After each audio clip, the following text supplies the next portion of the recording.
Coucou à tous, ici Annette, la chaîne Amour et Multitalent. Aujourd'hui, nous nous acheminons vers la fin de notre série sur comment activer son miracle. Et nous allons aborder un dernier point qui n'est pas des moindres. Nous allons parler aujourd'hui de l'obéissance. Être tout simplement obéissant pour pouvoir activer et jouir de son miracle. Nous avons tout au long de cette méditation sur comment activer son miracle, nous avons parlé du courage et de la force en prenant pour exemple la femme à la perte de sang.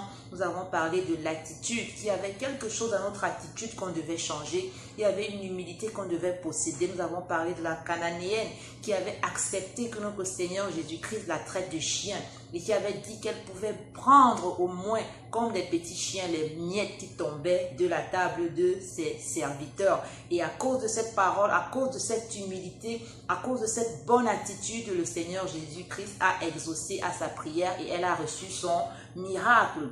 Nous avons parlé de la persévérance dans la prière, dans nos engagements avec Dieu. Nous avons parlé de Daniel qui, malgré les conspirations qui étaient faites contre lui, ne s'est pas détourné du service qu'il avait pour Dieu, a continué à prier aux mêmes heures. Il n'a pas craint la mort, en fait.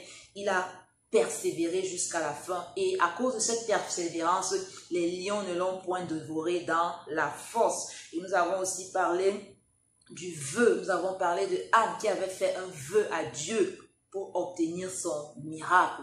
Toi, mon frère, toi, ma soeur qui m'écoute, il y a certainement un miracle que tu attends de l'Éternel. Et l'Éternel t'attend certainement dans l'un de ces points. Mais il t'attend plus que toute autre chose dans l'obéissance à sa parole. Dans l'obéissance. Certainement, l'Éternel a mis quelque chose au fond de ton cœur. Et tu n'es pas en train de vouloir faire cette chose. Mais je veux te dire aujourd'hui que l'obéissance vaut mieux que bien des sacrifices. Beaucoup d'entre nous, nous partons à l'église, nous voulons louer, nous voulons faire ci, mais Dieu ne nous attend pas forcément là-bas. Dieu t'attend peut-être dans la rue pour prêcher. Dieu t'attend peut-être à obéir à sa parole en prêchant l'évangile, peut-être à tes voisins les plus proches, peut-être aux membres de ta famille. Peut-être là est la clé de ton miracle. Dieu ne t'attend pas forcément à venir verser tout ce que tu as comme bien à l'Éternel, disant voilà, je paye ma dîme, je fais des grandes offrandes. Voici, Dieu sera agréable à moi. Non, Dieu t'attend peut-être dans l'obéissance à cette parole qui dit prier avec persévérance. Il veut peut-être que tu consacres plus de temps à la prière. Il veut peut-être que tu consacres plus de temps à évangéliser. Souvenez-vous, ça c'est un ordre que l'Éternel nous a donné lorsqu'il montait au ciel. Il a dit, allez et faites des nations mes disciples. Chaque enfant de Dieu a ce fardeau, doit avoir ce fardeau sur lui, ce fardeau d'obéir. Et Dieu peut aller même dans les choses les plus banales. Dans les choses les plus banales. Il suffit seulement que tu obéisses pour pouvoir recevoir ton miracle. Donc pour élaborer sur ce sujet, je vais aller dans le livre de 2 Rois 5 et je vais lire l'histoire de cet homme puissant, Naaman, qui était lépreux et qui est allé vers le prophète Élisée pour obtenir sa guérison. Alors je lis le livre de 2 Rois 5, je vais commencer à partir du verset 9. Naaman vint avec ses chevaux et son char et il s'arrêta à la porte de la maison d'Élisée. Élisée lui fit dire par un messager, « Va et lave-toi 7 fois dans le Jourdain. Ta chair deviendra saine et tu seras pur. » Naaman fut irrité et il s'en alla en disant, « Voici, je me disais, il sortira vers moi. Il se présentera lui-même, il invoquera le nom de l'Éternel son Dieu. Il agitera sa main sur la place et guérira le lépreux. Les fleuves de Damas, d'Abana et de Papar ne valent-ils pas mieux que toutes les eaux d'Israël? Ne pourrais-je pas m'y laver et devenir pur? » Et il s'en retournait et partait avec fureur. Mais ses serviteurs s'approchèrent pour lui parler et lui dirent, « Mon père, si le prophète t'eût demandé quelque chose de difficile, ne l'aurais-tu pas fait? Combien de plus dois-tu faire ce qu'il t'a dit? Lave-toi et tu seras pur. » Il descendit alors et se plongea 7 fois dans le Jourdain, selon la parole de l'homme de Dieu, et sa chair devint comme la chair d'un jeune enfant, et il fut pur. Alléluia. Voici une histoire de quelqu'un qui est allé vers Dieu, qui est allé vers un homme de Dieu, qui est allé vers un prophète de l'Éternel obtenir sa solution. Alors on lui dit de faire quelque chose aussi banal qu'elle puisse paraître.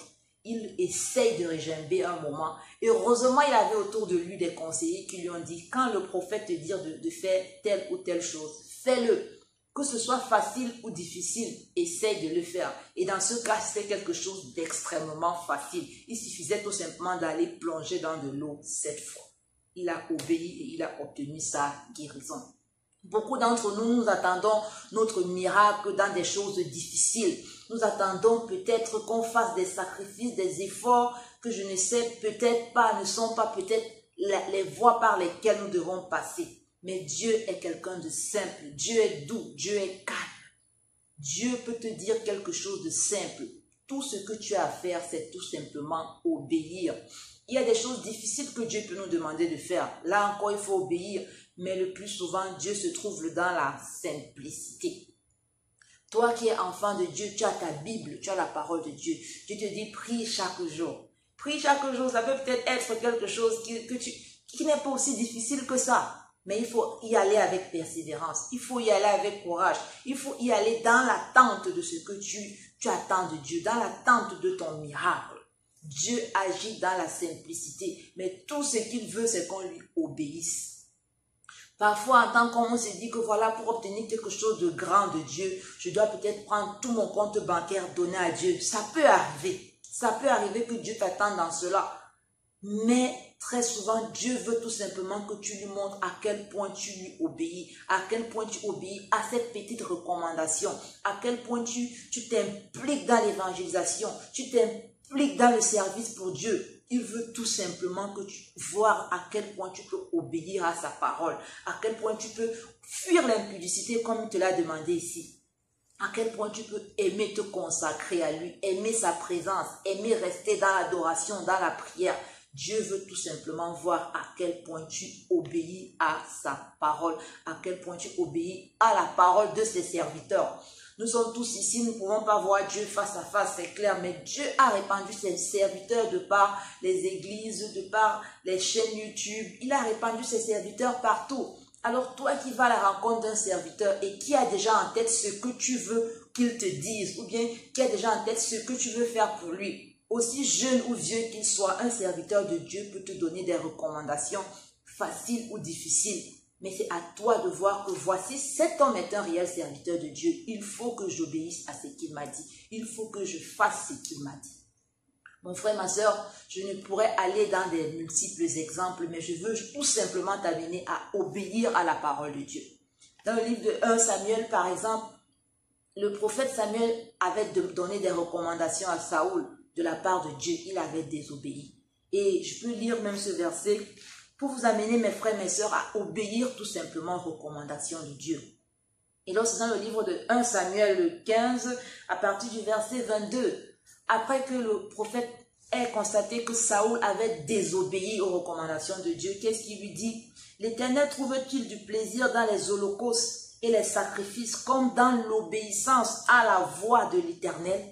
Tu peux être en train de faire des choses, tu te dis que ça plaît à Dieu, mais Dieu n'est pas dedans, parce que Dieu ne t'a pas demandé de le faire. Mais seulement quand tu fais le peu que Dieu t'a donné, tu le fais avec persévérance, tu le fais avec dévotion, alors là, Dieu est agréable. Dieu sera content de voir que tu as fait le peu qu'il t'a demandé, tu l'as fait bien, plutôt que de faire des multitudes de choses qu'il ne t'a pas demandé, tout simplement parce que dans ton fond intérieur, dans ton intelligence propre, tu te dis que Dieu peut être content de ça. Dieu peut être content si j'offre ci à l'église, Dieu peut être content si je fais ci, mais l'essentiel, là où Dieu t'attend, tu t'efforces à fermer cette voie-là, parce que tout simplement, tu te dis peut-être que ça peut t'humilier d'aller au marché prêcher, ça peut t'humilier ou bien ça peut te mettre dans l'embarras ou dans des problèmes d'aller prêcher à ton boss, d'aller faire ci ou faire ça. Parfois, Dieu nous attend tout simplement dans de petites choses. Dieu veut qu'on lui obéisse. Alors le prophète continue, voici l'obéissance vaut mieux que les sacrifices et l'observation de la parole vaut mieux que les graisses des béliers. N'allez pas remplir la maison de l'Éternel des graisses, de béliers, d'argent et tout, et vous soyez incapable d'amener des âmes dans la maison de l'Éternel. Vous soyez incapable d'évangéliser autour de vous. Vous soyez incapable de prouver au monde que vous êtes enfant de Dieu. Dieu vous attend dans l'obéissance à sa parole. Est-ce que tu es déjà capable de lire cette parole et d'en tirer les conseils, les recommandations de Dieu, toi, chrétien? Il est une chose, c'est que Dieu aime quand on lui obéit. Que quand tu parles même donner de l'argent à l'église, que ce soit par obéissance.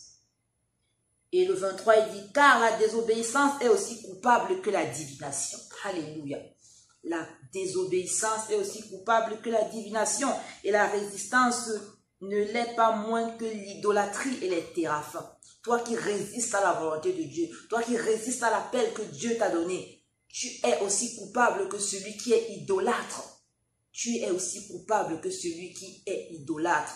Il est temps, mon frère, ma soeur, que pour activer ce miracle, que tu te détournes de ce que tu crois faire bien pour Dieu, mais que tu te demandes à Dieu, Père, que veux-tu que je fasse pour toi? Et obéis tout simplement.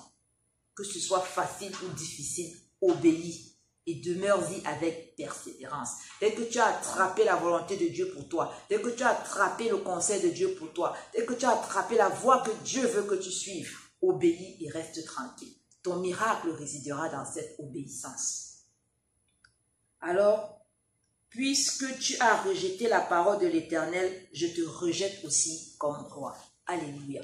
Saül croyait faire quelque chose de bien, mais il désobéissait en fait à l'Éternel. Il ne suivait pas les recommandations que l'Éternel lui avait données. On lui avait dit, dévoue tout ce peuple par interdit. Mais lui, il a pris les beaux taureaux, les agneaux. Il a dit, ceci, je vais donner à la maison de l'Éternel. Ce n'est pas ce que l'Éternel t'a demandé de faire. Fais ce que l'Éternel t'a demandé de faire. Obéis. Peu importe le serviteur de Dieu que tu as en face de toi. Peu importe ses capacités intellectuelles. Peu importe sa carrure physique. Dès que Dieu t'a conduit vers un serviteur de Dieu et que tu as la conviction que celui-ci vient de Dieu, fais ce qu'il te demande. Et alors là réside ton miracle. Alors, je vais tout simplement clôturer cette série sur comment activer son miracle en lisant le livre de Philippiens 2. Nous allons voir un exemple par excellence, celui de notre Seigneur Jésus, qui a su obéir à Dieu, qui a su se dévouer, qui a su accomplir le vœu qu'il avait fait à Dieu, celui de venir sauver l'humanité, qui a su persévérer, qui a enduré des souffrances, qui a fait preuve de courage, de force. En fait, Jésus-Christ a fait tout ce dont on a parlé tout au long de cette série sur comment activer son miracle. Aujourd'hui, il est le miracle de l'humanité. Il est la seule personne qui est sortie du tombeau sans avoir besoin d'aide de qui que ce soit. Il est ressuscité, il est glorieux, il est là, assis à la droite du Père. Et si nous pouvons avoir la vie, l'espérance de la vie éternelle aujourd'hui, c'est au travers de lui. Jésus-Christ, notre Seigneur Jésus-Christ. Il a été un miraculé et nul n'en sera pareil sur cette terre jusqu'à la fin de la vie. Aussi, qu'est-ce que le livre de Philippiens 2 nous dit? À partir du verset 8, je vais même commencer au verset 5. On dit, ayez en vous-même les sentiments qui étaient en Jésus-Christ, lequel existant en forme de Dieu n'a point regardé comme une proie à arracher d'être égal à Dieu, mais s'est dépouillé lui-même en prenant la forme de serviteur, en devenant semblable aux hommes, ayant paru comme un simple homme. Il s'est humilié lui-même, se rendant obéissant jusqu'à la mort de la croix. Se rendant obéissant jusqu'à la mort de la croix. Jésus n'est pas que mort dans sa chair, puisqu'il était semblable à un homme, mais jusqu'à la mort de la croix. Il est allé jusqu'à tuer le fardeau que toute l'humanité avait. Il a tué le péché. Il a tué l'emprise que le péché avait sur nous. C'est pourquoi on peut dire dans le livre de Colossiens 2 qu'il a effacé l'acte dont les ordonnances nous condamnaient et qui subsistait contre nous en triomphant d'elle par la croix. Alléluia. C'est de ça qu'il s'agit. Voilà là où l'obéissance peut t'amener à délivrer plusieurs dans ta famille, à délivrer ta génération. L'obéissance à la parole de Dieu, l'obéissance aux vœux que Dieu t'a donné, l'obéissance aux directives que Dieu te donne. Peu importe ce qui cela peut valoir. Ici, ça a valu la mort de Jésus. Mais ce n'était pas une mort comme toutes les autres. C'était une mort qui ôtait la mort définitivement. Alléluia. Et voici ce que Dieu dit. C'est pourquoi Dieu l'a souverainement élevé et lui a donné le nom qui est au-dessus de tout nom. afin, quand la mention du nom de Jésus, tout genou fléchisse. Alléluia. Est-ce que quelqu'un est en train de voir ce qui se passe lorsqu'on obéit à la parole de Dieu contre tout? Est-ce que quelqu'un est en train de voir? Ô Seigneur Jésus, sur la terre et sous la terre, afin qu'au nom de Jésus, tout genou fléchisse dans les cieux, sur la terre et sous la terre, et que toute langue confesse que Jésus-Christ est Seigneur à la gloire de Dieu le Père. Jésus-Christ est Seigneur à la gloire de Dieu le Père. Mais qu'est-ce qui lui a valu cette position? C'est l'obéissance. Père éternel, je viens te prier aujourd'hui pour moi, pour mes frères, pour mes sœurs que tu as mis, ô Père éternel, sur cette chaîne pour écouter ces vidéos. Père, nous te prions que tu nous accordes la grâce d'obéir. Tu nous accordes la grâce de t'attacher à ta parole avec persévérance. Tu nous accordes la force et le courage qu'il faut pour désactiver notre miracle. Que tu nous accordes la persévérance qu'il faut, ô Seigneur, pour obtenir notre miracle. Que tu nous accordes, ô Père éternel, tout ce dont nous avons besoin pour marcher fidèlement avec toi. Pour marcher fidèlement avec toi et pour vaincre les plans de l'ennemi dans notre vie. Mon Dieu, mon roi, je te dis merci pour cette séance que tu nous donnes de partager, Seigneur, avec toi. Pour ces paroles que tu as déposées dans ma bouche. Je te dis merci pour ces personnes qui reçoivent ces paroles et qui seront transformées. Le miracle, il est là, Seigneur. Nous allons activer notre miracle avec la force et le courage que tu nous donnes. Nous allons activer notre miracle en changeant d'attitude, dans l'humilité, Seigneur. Nous allons activer notre miracle dans la persévérance, Seigneur, à ton service. Nous allons activer notre miracle plus que tout en restant obéissants, en demeurant fermes dans nos voies et en étant inébranlables devant l'ennemi. Père, nous te disons merci parce que tu nous accordes cette grâce. À toi, mon frère, à toi, ma soeur, tu as maintenant de quoi activer ton miracle. Demeure-y, reste dans la présence du Seigneur afin que s'il y a un vœu que tu dois faire, qu'il te donne de faire ce vœu et d'accomplir fidèlement ce vœu. Si il y a un acte de courage que tu dois faire, fais-le. Si tu manquais de persévérance dans tes prières, dans tes engagements avec Dieu, fais-le. Le miracle, il est proche. Il suffit tout simplement d'obéir à la parole de Dieu et de rester ferme dans tes voies. Sur ce, je vous dis merci de m'avoir écouté. C'était Annette, la chaîne Amour et Multitalent. Ciao, ciao, bye.